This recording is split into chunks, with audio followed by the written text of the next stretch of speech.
Welcome back, friends. Today I wanted to make a video going into the truth about cerebrolysin. Now, cerebrolysin has become one of the most popular compounds, nootropics, whatever, in our space when it comes to things like improving cognitive function and all that good stuff. But in this video today, I kind of wanted to go into, is cerebrolysin worth the hype or not? Because I feel like cerebrolysin has this really good reputation, but as a coach and as someone who's, been around cerebrolysin for a while and even used it myself, there are some things that I think that are important to go over when using cerebrolysin. So in this video today, I want to discuss, is cerebrolysin worth it? So first things first, let's talk about cerebrolysin as a compound, right? It's a mix of neuropeptides from essentially pigs, not essentially, it is from pigs, and it's very good at improving neurogenesis, neuroplasticity. There's a wide range of applications for it, right? People have reported just better cognitive function, improvements with their anxiety, improvements with certain addictions they may have had, better sleep, better energy, better memory. There's a lot of great anecdotes online for cerebrolysin, okay? And again, it's an approved medication. A lot of people really like it, and there's a lot of great reports you can go read on Reddit. Now, the flip side is, and the reality is that there's also a lot of people who have taken it and haven't really gotten much out of it, okay? And so, again, in this video, I want to discuss some of the key issues with cerebrolysin.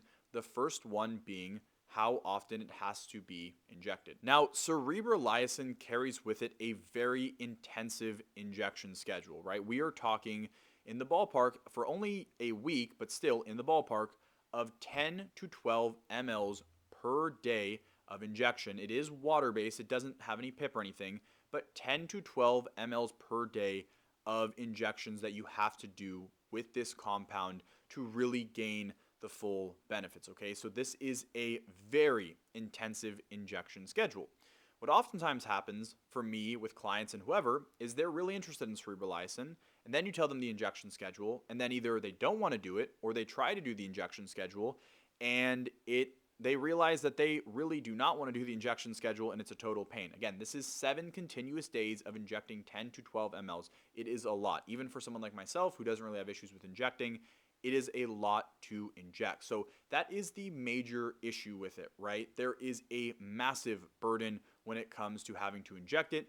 And the reality is that most people are simply not ready or not willing to inject it to gain the full benefits of it. Now, what I have noticed, interestingly enough, because I used to actually think that it had to be used in that way for it to be effective at all, but I have seen it be used, and how I use it myself actually currently is kind of occasionally when I'm doing either a high stim day or when I'm, maybe divulging into some recreational activity to help my brain recover and bounce back from that. I do see it as being beneficial in the short term for like a 1 to 2 day spurt, albeit it's much less beneficial from kind of its intended usage than if you do it kind of in the proper way, which is for the full week and all those injections. So that is kind of my first issue with it, is that when it comes to injecting it, most people are not going to be able to adhere to the injection schedule of it, and that's just kind of the reality with it, okay? The second issue that I've seen quite a lot with something like cerebrolysin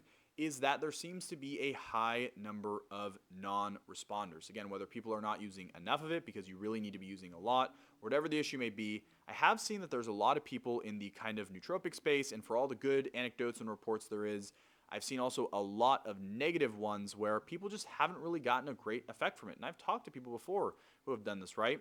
They just don't really get a great effect from it. And I think as a compound, for something like SLU PP332, for that one, it's like, hey, I didn't get a great effect. Who cares? But for cerebrolysin, it's like, ooh, I injected all of this and I did all of this and I didn't get a great benefit from it, or I got no benefit from it whatsoever. Now I'm kind of screwed, right? I injected myself. I spent a lot of money on it. It's not the cheapest compound in the world either, which we'll get into.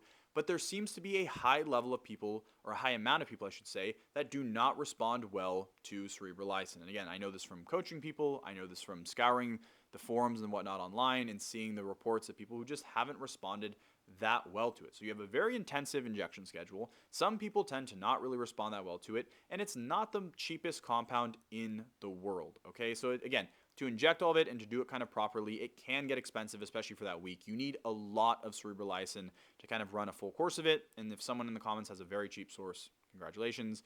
But you need a lot of it to run it kind of properly. So again, I think it is a compound that has gained a lot of hype, but there are some massive issues. And the reality is that the application of cerebrolysin for the general population is just not the most applicable compound. Now, if you're a very high level nootropics person, or if you're a very high level biohacker and you really, really want to try it, I do think, and you kind of have the funds and you have the willingness to inject, it might be worth it for you. There's, again, a lot of great reports on it. I'm not saying this compound is bad. The point of this video is to point out that cerebrolysin has gained all of this kind of hype, and I feel like not a lot of people have taken the time to kind of take a step back and realize, okay, it's a cool compound on paper, but the reality is that it's not the most applicable for, a lot of people. So in future videos, I do want to go into more compounds that can raise neurogenesis and neuroplasticity like cerebrolysin without the intensive injection schedule. But at the same time with that, I do want to kind of leave that for a full separate video. So I do want to make a cerebrolysin alternative video because I do think there is a lot of potential application for some of these things, but I'll leave that for the other video. So I hope, guys, this video was helpful and sheds more of a realistic light on cerebrolysin. Again, I'm not trying to knock the compound. I actually personally like it myself and think it has some great application. But the reality is, guys, for most people, it's just too much to inject. And it becomes a very, not realistic compound to use in the real world. And again, there's also a large portion of people who just don't seem to respond very well to it, and it can be kind of expensive. So again, I hope this video doesn't get taken in the wrong way, like I dislike cerebrolysin or I think that it's a poor compound, but I do want to give you guys some light and some insight onto just the realities of cerebrolysin, that it does have kind of a lot of issues associated with it, and it's not by any means the kind of perfect compound or the gold standard when it comes to nootropics. I think there's a lot better and more optimal ways to build your nootropic stack than, messing around with cerebrolysin. Just my personal take, though. With that being said, guys, thank you for watching. I hope this video was helpful in kind of shedding some light on cerebrolysin. If you're someone who's thinking about using cerebrolysin, it might work great for you. I don't want to deter you from that, but again, just be ready for the kind of reality of it. I do want to mention too, always buy cerebrolysin from a source that is selling pharma grade cerebrolysin. Okay, I know some of these peptide shops are selling it in the lyophilized discs, but God only knows there's no quality control, there's no standard control with those. And again, we're talking about, essentially pig brains that have been purified. And again, if that process is not properly done, that can be very problematic. So always get the pharmaceutical grade version. I don't even have a code for it anymore. So if you have a source, guys, who's really solid with it, go with them. Just make sure it is a verifiable pharmaceutical source. Again, guys, thank you for watching. For all your biohacking needs, check out BiohackingU.com. We have membership options. We have tons of free stuff. Essentially, we have every single resource that you could need for your biohacking journey. Thank you, guys. Take care and have a good one.